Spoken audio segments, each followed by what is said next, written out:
Halo teman-teman, jumpa lagi dengan Unik Channel. Nah, kali ini saya akan mengajak Anda untuk membahas seputar ruang mesin dari mobil Toyota Starlet 86 EP70 tipe XL 1000 cc ya. Ini ruang mesinnya. Mari kita bahas satu persatu apa-apa yang ada dalam ruang mesin ini secara bahasa awam ya, secara awam. Jadi bukan bahasa teknis.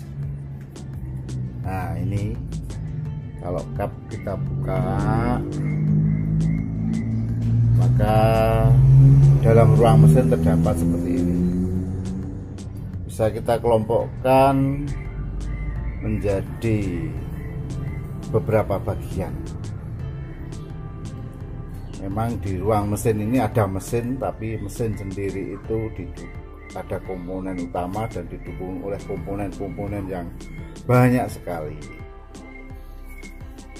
Ya, yang pertama ini mesin itu terdiri dari silinder kop, buring atau ruang bakar, dan di bawahnya ada kalter di bawah. Nah, kop. Nah, di dalam silinder kop ini terdapat busi ya. Nah, di sini ada 4 busi, 1, 2, 3, 4 ya, 4 busi dan 12 valve, ada 12 klep katup, 12 klep. Nah, di samping dari silinder kop ini terdapat, nah ini ruang timing bell, dibungkus rapi seperti itu, timing bell ya. Terus di sebelah kanan ini ada delco yang gunanya untuk mengatur arus listrik dan distribusikan ke 4 busi yang disuplai dari coil ya. Itu ada coil untuk meningkatkan tegangan. Jadi strom yang keluar dari coil ini sudah bertegangan tinggi ya.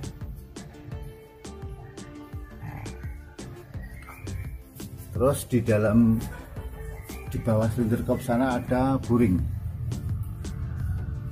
ruang piston atau ruang bakar ya, nggak kelihatan. Terus di bawahnya lagi ada kalter ya, itu untuk menampung oil. Jadi oli itu kalau pas motor off itu tertampung penuh di dalam ruang kalter ini. Artinya kalau mobil sedang bekerja, dia bersirkulasi, dipompa oleh pompa oli dan disemprotkan ke sudu-sudu di kisi-kisi mesin ya, sehingga terjadi pelumasan yang merata. Nah, selanjutnya ada ruang transmisi. Ruang transmisi ini namanya gearbox ya. Tolong di komen disempurnakan ya, dilengkapi, barangkali saya salah. Ada gearbox dan diteruskan ke penggerak roda, kokol. Kalau ini sedan bukan sistem gardan tapi kokol ya, bahasa awamnya. Itu kemudian perlengkapan atau komponen pendukung itu ada karburator di bawah ya, karburator. Di atasnya ada filter udara. Nah, ini ruang masuk udaranya. Tuh. Filter udara, terus masuk disaring, udara masuk disaring oleh filter udara masuk ke dalam karburator. Tuh prosesnya. Terus di samping itu tadi delco sudah ada radiator.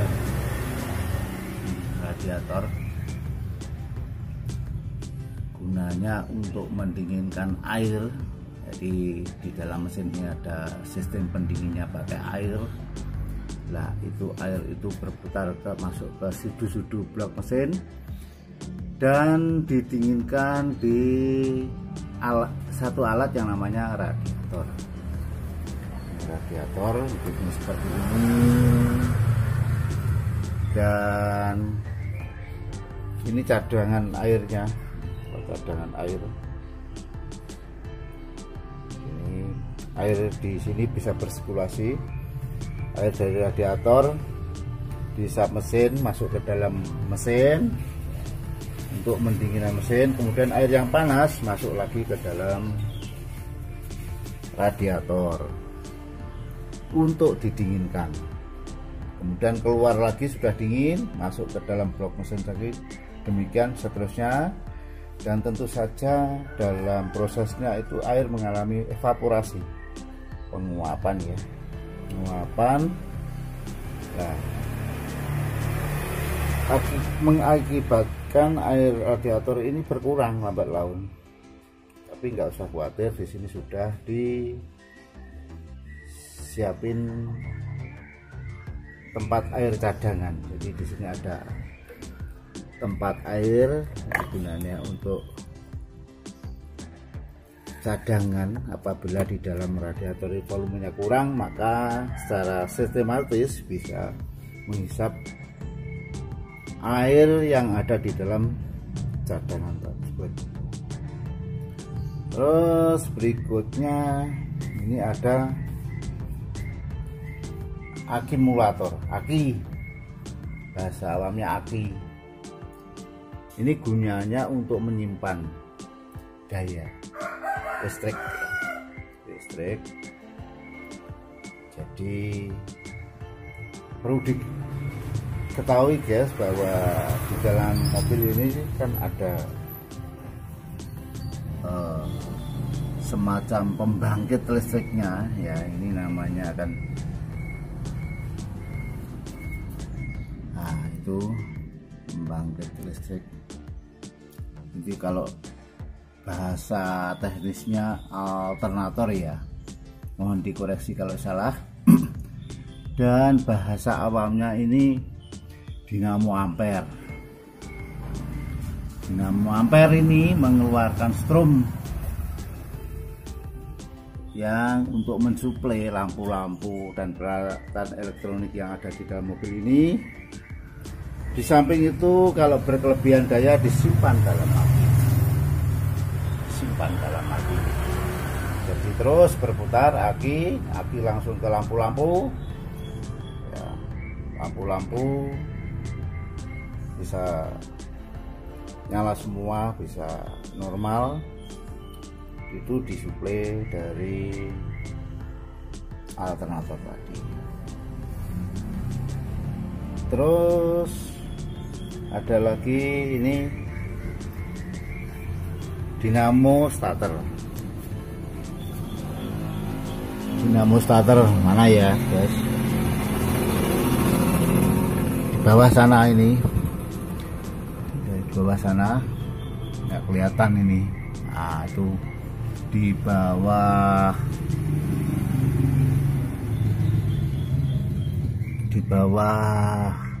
karburator ini ada dinamo starter, nggak kelihatan. Gunanya untuk menstart mesin.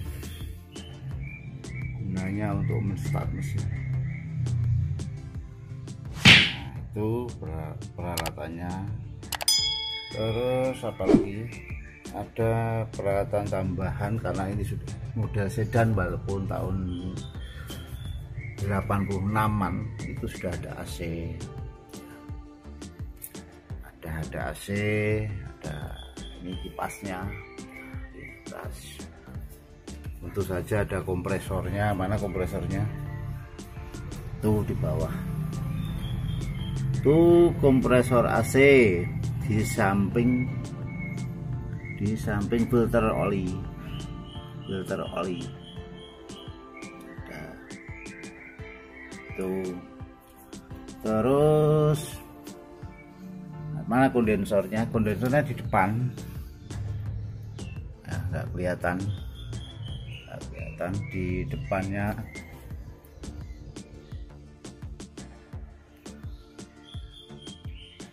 Nih Pak, nih ada kondensor. Nah, jadi tuh. Terus ada ini timing bell. Ini ada fan bell ya, ada fan bell. Terus perlengkapan tambahnya lainnya, ini ada tangki minyak rem dan minyak kopling. Untuk kopling ini kan secara hidrolis, jadi membutuhkan minyak sebagai sarananya untuk menekan kampas koplingnya. Itu pakai minyak, bukan pakai olor ya. Ini tadi. Terus ini ada coil. Nah, di coil ada ya coil. Terus di pojokan sana itu ada motor kipas kaca ini. Nah, kipas kacanya itu, ini penggeraknya atau motornya dari sini. Tuh. Nah, jangan lupa dukung terus channel ini dengan memberi like, subscribe, dan komen. Dan silakan komen ke kolom komentar dan sempurnakan konten ini. Nah, saya lanjutkan. Ini ada box sekring. Ya, ini box sekring.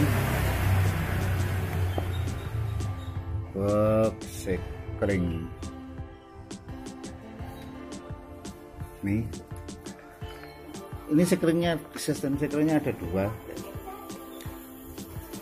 Jadi sekring yang besar-besar untuk pengaturan mesin dan sebagainya ada di sini, dan sekring untuk lampu kota yang kecil-kecil ada di dalam kabin. Yang belum, tolong dibantu dilengkapi di komen dan dikoreksi barangkali saya salah. Nah, ini peralatan tambahan pendukung lainnya ya. Ini ada klakson. Ini klaksonnya mobil ini di sini. Klakson terletak di depan, hampir dekat dengan lampu besar. Ini, oh ya, ini keempat busi tadi. Kita asum. Gak kelihatan ya. 4 busi, 1, 2, 3, 4, sedikitnya 4. Ada 12 valve klep di dalam ya. Ini ada kontrol oli. Nih.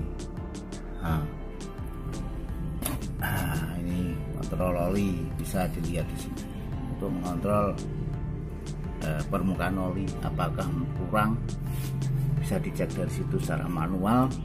Di samping itu secara elektrik sudah diberi tanda di depan di tempat speedometer ya, speedometer. Seperti itu. Nah, yang perlu diketahui ini beda dengan mobil-mobil yang sekarang ya. Nah, uniknya di sini. Ini pasti manual. Jadi pakai Delco. Ya, pakai Delco. Ya, bukan yang sekarang itu VTEC atau VVTi ya. Ini pasti pakai Delco biasa. Di dalamnya ada platina dan kita mungkin jadi kelemahannya ya kan sering-sering membersihkan platina, karena kalau terdapat lubang di dalam platina, permukaan tidak rata, ini bisa mengganggu proses pembakaran ya, proses pengapian, proses pembakaran ya. Dan yang unik lainnya, ini mungkin masih sebenarnya masih banyak dijumpai, karburator. Jadi dia masih manual sekali, menggunakan daya hisap langsung dari mesin ini ya. Jadi bensin itu dihisap secara umum, saya katakan manual oleh rotak, pompa bensinnya rotak ini. Ini tergantung putaran mesin. Kalau mesinnya berhenti ya nggak bisa menghisap, tapi kalau mesinnya bunyi yang aktif nyala itu bisa menghisap bensin dari tangki bensin. Nah, itu di bawah ini ada filter bensinnya ya. Mobilnya lama jadi filternya juga sudah lama, tapi ini bersih, ini masih bersih dan masih orisinilnya ya, masih ini seperti itu. Karburator tadi, kalau mobil-mobil sekarang sudah EV ya, EV, electronic fuel injection ya. Ini, tapi ini masih manual, masih karburator menggunakan daya hisap langsung dari mobil. Tuh. Terus berikutnya ada booster ya, servo kalau orang ya. Ini booster rem, ini ada minyak rem ya. Nah, ini di dalam sini, ini sistem remnya dibantu dengan booster, jadi menggunakan angin ya, angin dari mesin, dari kompresi.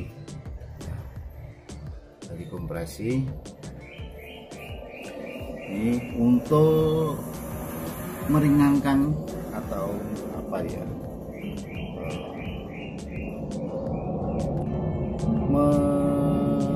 meringankan pedal rem, jadi lebih empuk, lebih nggak usah menekan keras-keras seperti mobil dulu. Mobil jadul itu harus ditekan keras, kalau enggak, karena tidak ada daya pendorongnya dari mesin ya, tidak ada daya pendorong dari mesin yang seperti ini, makanya dia masih manual sekali. Kalau ini kan sudah sedan, tahun 86 itu masih sudah sedan, jadi sudah menggunakan teknologi servo. Tuh, minyak rem tadi. Terus berikutnya apalagi nih? Nah, ini yang bisa saya sampaikan guys. Nah, ini faktor pendukungnya ya.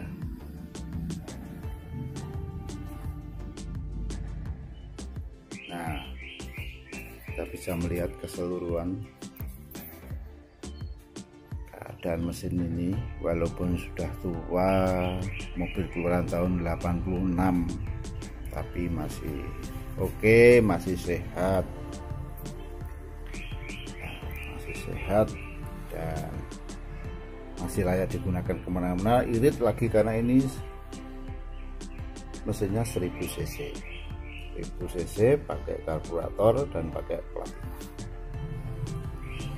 Nah, saya kira demikian dulu teman-teman. Bagaimana menurut pendapat Anda, atau mungkin Anda ingin melengkapi keterangan saya? Silakan tulis di kolom komentar. Dan saya kira sampai sekian dulu, dan jangan lupa dukung terus channel ini. Sampai jumpa.